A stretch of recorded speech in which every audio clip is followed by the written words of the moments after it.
সবাইকে নমস্কার। কেমন আছেন আপনারা সবাই? আমরা ভালো আছি। তো এই যে আজকে রান্না করব ছোট আলু দিয়ে, ডিম দিয়ে, ডাটা দিয়ে। তো সবাই ভাবেন ছোট আলু বাইরের দেশের টাটকা আলু, সোনামুখী আলু গেলে ছোট ছোট। চলেন দেখুন রান্নাটা আপনাদের সাথে শেয়ার করি। কড়াই বসিয়ে দিছি, কড়াইতে তেল দিয়ে দিই। তেলটা গরম হয়ে আসছে, ফোড়নটা দিয়ে দিই, জিরা ফোড়ন। আর এই যে ডিম, আজকে ডিম কেটে রান্না করবো ছোট আলুতে। ডিম ভাজা, হ্যাঁ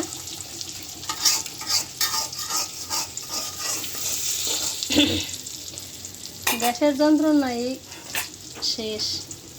গ্যাস ইদানিং একবারেই থাকে না, যাও মাঝখানে ছিল এখন একবারেই থাকে না।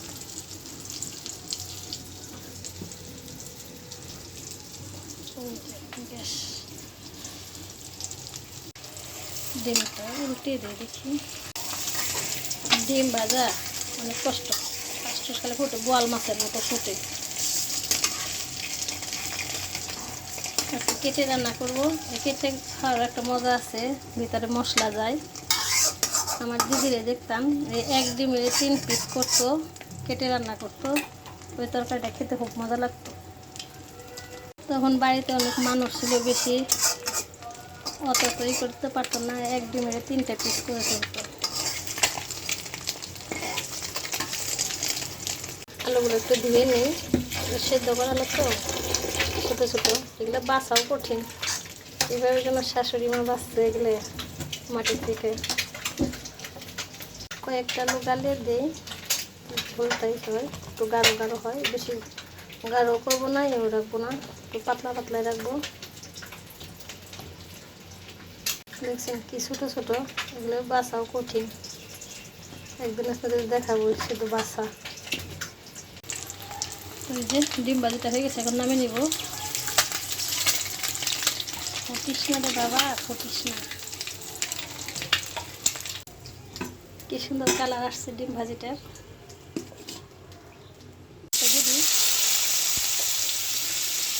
এই যে পেঁয়াজটাও ভাজি হয়ে আসছে, এখন এই মশলাটা দিয়ে দেব।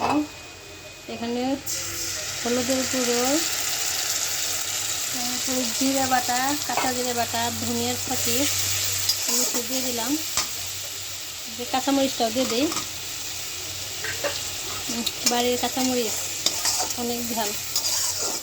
শুকনো মরিচ দিই নেই, শুকনো মরিচ একটু হালকা হালকা যে ডিমের সাথে একটু ভাজির সাথে দিয়ে দিয়েছিলাম। এটা শুকনো মরিচ দিয়ে কাঁচামরিচ দিয়ে রান্না করবো আজকে। কোনটাও দিয়ে দিলাম।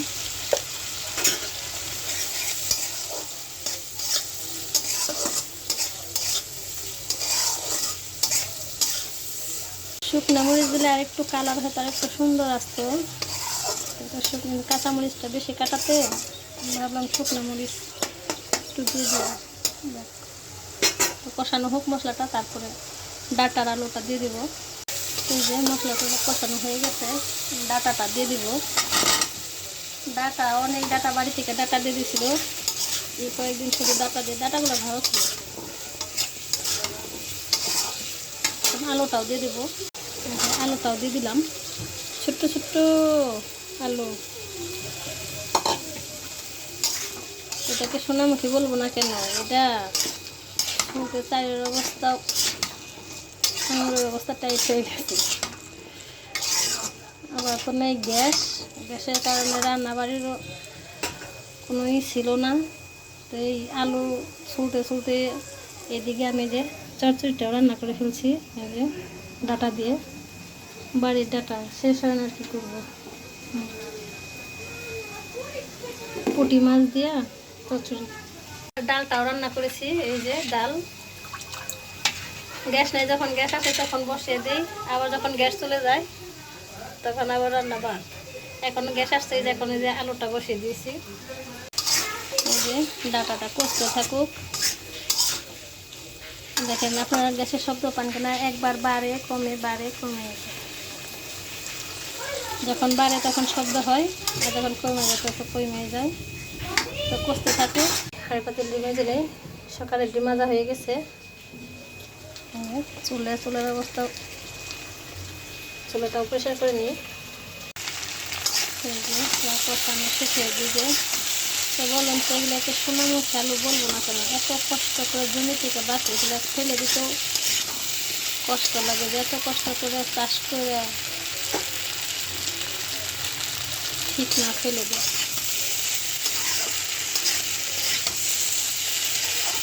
তো এই ছোটো আলু দিয়ে আপনারা তরকারি খেয়ে দেখবেন। ডিমের তরকারি হোক, মাছের তরকারি খেতে ভালো লাগে। তারপর আবার দেশি আলু, কেনা আলু খায়, কিন্তু কেনা আলুতে অন্যরকম একটা কেমন যেন লাগে, কিন্তু এটা আমাদের দেশি আলু তো খেতে অনেক টেস্ট। যে আলুটা কষানো হয়ে গেছে। আরে চলে যাস না, ঝোলটা দিয়ে দেবো।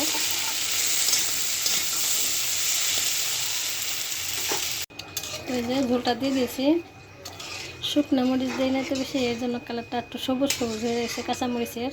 আবার ডাটা দিয়েছি কয়েকটা মোটা দেখে বেছে। তো আমার রান্নাটা আপনাদের কেমন লাগলো অবশ্যই কমেন্টে জানাবেন। ভালো লেগে থাকলে লাইক কমেন্ট ও শেয়ার করে দিবেন। চ্যানেলটি সাবস্ক্রাইব করে দিবেন, অন্যকে দেখার সুযোগ করে দিবেন। তো চলুন দেখি বলক হতে থাকুক তরকারিটা, আর পাশাপাশি আমি ঘরটা মুছে নিই। তো এই যে তরকারিটা হয়ে গেছে, ডিমটা দিয়ে দেবো, আর দু একটা বলক দিয়ে নামিয়ে ফেলে দেবো। যে গরম মশলাটাও দিয়ে দিই। জিরাটা তো কাঁচাটা তেলে বেটে দিয়ে দিছি, তেলে ফালিয়ে দিছি সোমবারে। তো এই যে দেখেন, এটা জোড়ালে বারো আরে আটিয়ে যাবে ঝোলটা। তো ডিমটা দিয়ে বেশি জাল দিব না, আর একটা বলকা নিয়ে তরকারিটা নামিয়ে ফেলবো। অনেক ঝাল হয়েছে তরকারিটা, কাঁচামরিচ বেশি দিয়ে দিছি না।